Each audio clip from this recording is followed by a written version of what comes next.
It's Friday morning and I cannot sing to save my life, but if you're around Nairobi, you will know how cold it is, so we need a cup of tea to energize before we get into the nitty-gritties. Anyway, hello. Welcome to another episode of the FunDemo Fridays, and today we're learning how you can build your first AI agent.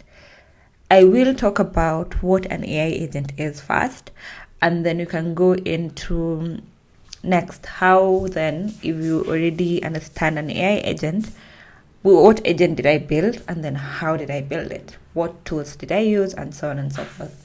This repository is found anywhere on the interwebs, but I'll post the link below if you want to access it after the session. I'm also writing a blog on this. I did a presentation on this, so all the information, I'll share them with you. But let's start from the very beginning, because it's always a good place to start. Okay, I'm quoting Julia Andrews because that's the song that's stuck in my head today. So let's start by explaining what exactly an AI agent is. An AI agent is technically autonomous. It's an automation, basically. And in the background, if you hear some noise, that's my cats playing. So next time I'll tell them to shush. But anyway, so an agent is an automation. Basically, if you want to automate a process, but then an AI agent involves adding in an LLM to enable the agent to first reason over, okay, what exactly are you telling me? And then it needs a bit of data. So not necessarily, but it needs a bit of context and data. So if you want to give it more information, you can give it more context and data. And then the last bit is it should perform an action. So for an agent to be an agent, an AI agent, it's supposed to do something, perform an action. That is what an AI agent is. So simply, when you use an application like an LLM Copilot or ChatGPT, previously the only thing you'll want it to do is just generate something, an audio, images, and then we added the functionality of retrieving information. So you can upload a file and get information based on that file. You can have it reason over some context and summarize some data. You can have it even crawl over the internet and give you some output. And then now, when it comes to agent, it does not only do those two things, but it also performs an action. That is the base of an agent. So my agent is for the open source maintainers. Yay! I hope I'm one of them now. I think I qualify. So when you're maintaining a repository, this is a GitHub repository. This is where my code is, right? When I build this and it's a big library or a big documentation or a framework, most people will probably use it, and then they will come in and say, oh, I have found this bug, I've found this error, can you add this, and so on and so forth. In programming, we call that issues. So a user, if anyone in the public, if your repository is public, can come in and tell you, yes, I've tried and used your tool, but this is the issue that I'm getting. This is an error I'm getting. Can you help me figure out why I'm getting this error? Or it can be, can you probably add something? Like for this, it's add Olama support to the entire framework or the entire library. Things like that. So for open source maintainers, some repositories have thousands and thousands of these issues. And the main issue I faced was you can have as many labels as possible, but then how do you go through each and every issue? So for example, for the Prompty repository, we have about 46 issues, and every week we have about 2 to 3 issues being added. If you look at the entire year, it might be more than 200 issues, right? So what you can find is we have a lot of issues, but we don't really have the labels, and the labels help us to figure out, one, which category do this issue fall under. Is it urgent? Should it be fixed urgently? Will it be fixed in the next iteration? And things like that. So it basically helps us with management. So what did I do? Because again, I build things that help me. So I created an agent to be able to Control C, no, come and see. I'll figure out that. So I created an agent to be able to automatically create tags on the issues. How did I do this? So first of all, I'm using a framework should I call it a framework? An asset called Prompty, where with Prompty, I have a basic Prompty file, given it the idea of what it's supposed to do, which is tag GitHub issues using a predefined list of tags. Again, it's a call morning. So the next thing is I gave it some ideas. So an issue ideally has the title and the body, right? The title and the description. This is what an issue looks like. So I gave it the information. It has the issue body, the issue title and the issue body, which is the description. And then we have the tags, right? From this, we have the different labels. These are what we call tags. So these are the tags that I have given it as information. All these tags, there are many. I've given it as information here. So I have a file called tags.json and I'm adding it here. So what does the entire application do? First of all, it goes into the tags available. So it goes, if the tags gets the name and the description of the tags, adds it to the information, and then I give it some guidelines. So it should only select tags that are in the list. So it shouldn't like try and figure out new tags. If there are no tags, it will just be an empty array. And then it should only return a valid JSON array of strings, nothing else. So I don't want any information, oh, why did you add this tag or anything? Just give me the tags. And then it should explain, it should not explain any choices or anything. Like, just give me the output. That's what I need. And then I gave it some background in terms of what exactly should it use to figure out which tag is appropriate, which is one, the Prompty documentation. And then I gave it some guidelines in terms of it should first give the issue type and then figure out does it belong to any of these other categories. So most repositories, most developers have the base issues, that is bug, which is there an error, enhancement, which is do you need something new, do you need us to improve a new product, do you need us to add a new feature, and then documentation, which is now the most important part for me. And for me, documentation is basically, is there anything that is missing? Is there any gaps in the documentation? Is there any tutorial that you need to be added to understand something? And then the rest are now like, okay, the bug, where does it fall under? Is it a tool? Is it a bug in the CLI? Is it a bug in the tracer? Is it something that's supposed to be a runtime or an integration? Is it an asset? So all these things are add-ons to the tags. And then I gave it, again, I still continued to tell it, please return JSON. And if it does not, just return an empty array. And then I gave it an example. So for example, if the issue title is the app crashes when running in the Azure CLI, what it should do, it should go and look at the body and then look at the list of tags and then give me the output. And this is how the output should look like. So as a user, the input will be probably the issue title and the issue description, and then the output will be the array. Okay, so that's basically what my application is supposed to do. So I had the list of JSON tags, the list of tags in JSON.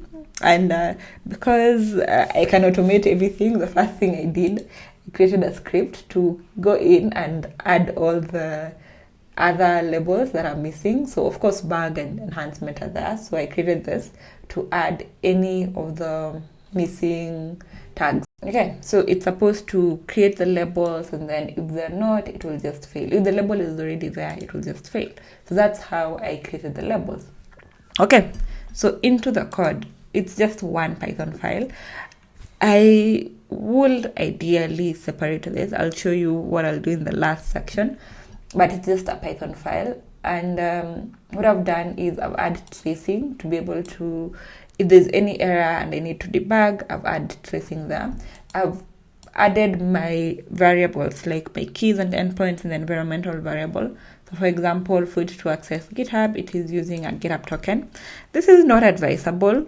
So I'll be moving this project to use the GitHub app. But for now, it's using a GitHub token.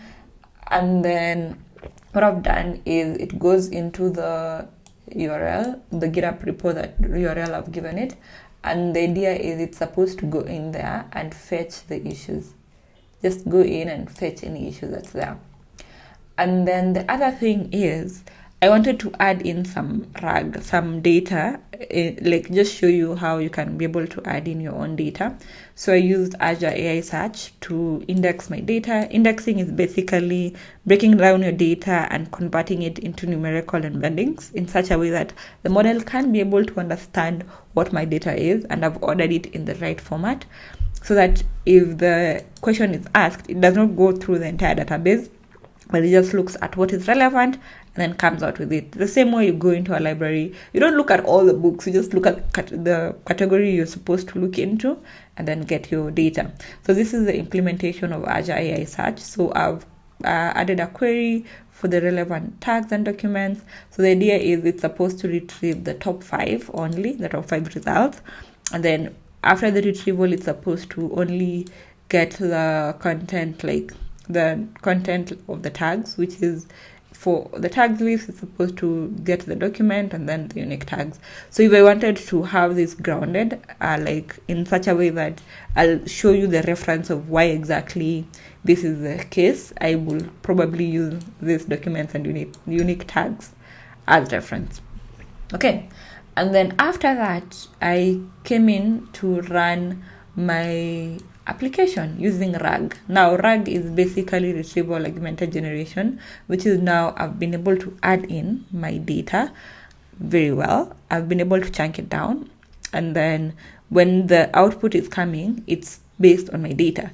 So you can see it searches the tags in my data that I've already chunked, and then it arguments it. So basically it adds additional description to the entire Prompty file that I have, so that when I run the Prompty file, the description and the tags are added. It's not just anything, but also add this. So this is also in a way allows you to have your data somewhere else, so that you don't so when you update your data there, you don't necessarily have to come to the code and update your data. So the other thing I realized when I was trying to get the output, it would give me an error for 22. An error for 22 is basically telling me the format is not right in GitHub. So that meant I had to add this piece of code to ensure it passes the data into a dictionary. And then from there, what I did next was, okay, I've already gotten the formula of, the LLM will come in and it will update the tags. But then, thing is, it's not updating on GitHub, it's just updating in my code. So the next step was, I should go into my repository, fetch any and label the issues. So if there's an issue that does not have a label, it should go in and fetch that, and then it should process that. So this is the label issue. It should come in and check, okay, this is the issue that has no label, and then comes in and processes it with adding it a label, and yeah, finally everything is good. Everything is good in the world. So how I started it, like the trigger is, it's only triggered if there is a new issue added, and it works every 1 minute. Okay, so let's run this and see if it will work. So Python people, we normally use virtual environments. So I've already created mine. So I'll go to the Prompty agent. I'll go into the directory, which is the Prompty agent. That's where I am going. And then the next step will be to go into the virtual env. So source bin activate. So it will activate my virtual environment. I've already installed the requirements. So these are the requirements. I had previously added this as a Flask file, but since I just wanted to automate, these are the requirements. I need Prompty in Azure. I need my Azure identity added, and then OpenAI, and then schedule to have it happen like over a period of time. So what I can come and do next is, once everything is installed, I will come and run my file. So fingers crossed it works. Basic .py .py. Fingers crossed it works. Yay! Checking a new issue every minute, right? So you can see my repository does not have any new issue. So I must add a new issue before the minute runs out. So so let me guess how I can add a new issue. I'm trying to find the issue already. Okay, let me just do this. I'm trying to find the issues already in the Prompty so that it makes it a bit more realistic. I will split this into two and add this one. So I want to make it a bit more realistic. This is the latest issue that has been added, right? This was added 13 hours ago. So if I copy this and paste it here, and then I copy the contents of it as well. How much content do I need to copy for it to make sense? Okay, up to there. And then I copy it, and then I add it as a description, and I create my issue, right? So this is a new issue that has been added successfully. Okay, let's see. It's still checking for a new issue every minute. So this is the new issue that I've added. No labels, no tags. So let's go back to our code and see. Will it work? Will it not? Fingers crossed. Let me sip my tea in the meantime. But the entire idea of this is now we can be able to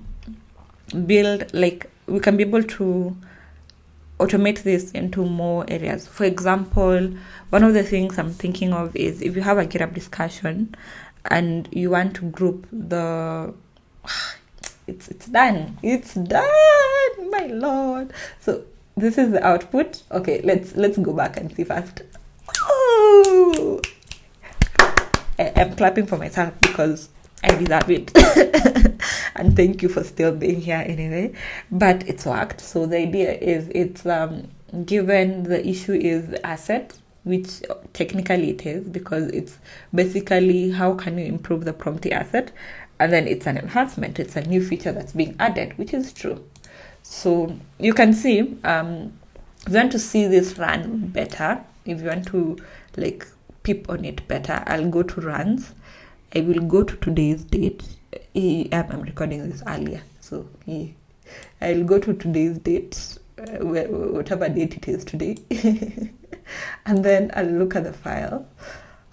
I love this. So it basically tells me what's happening. So the run took 1 minute and 44 seconds.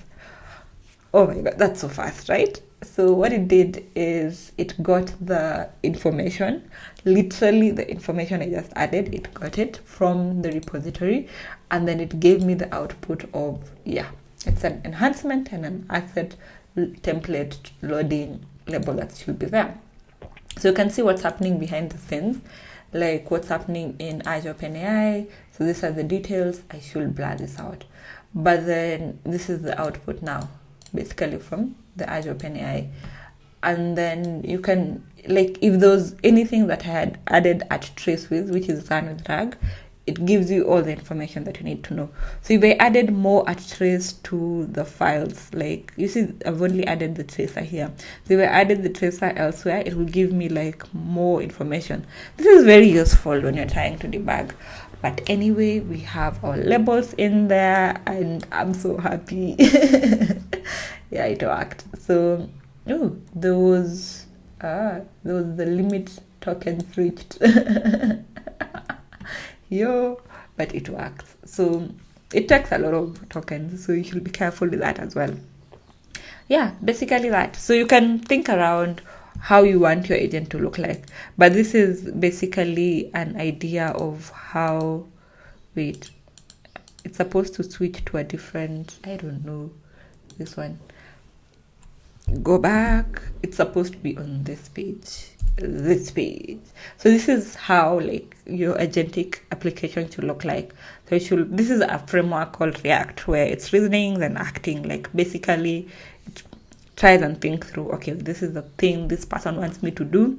Then it plans, okay, what do I need? The memory, which is the data from Azure AI Search, the tools, which is GitHub, and then it goes on and gives an output. As I conclude, because you've seen I've bundled everything in one place. The next thing I want to do with this project is to have everything separated. So I'm thinking of creating a multi-agent application where now instead of just having one agent do everything, the first thing will be to have an agent that just fetches the application. The next thing will be having another one that classifies everything and gives me the output, and then we have one that does the evaluation. You've seen I don't have evaluation in there, which is very necessary. So to just go through and validate, is the label okay? And then if the label is okay, it goes in and does the labeling. That's the next step for this, other than switching to GitHub apps instead of personal access tokens, and then probably try and implement it in more large-scale application. But other than that, thank you so much for being here. It's Friday, so I know you might have other plans, but thank you for watching and see you next week. Bye.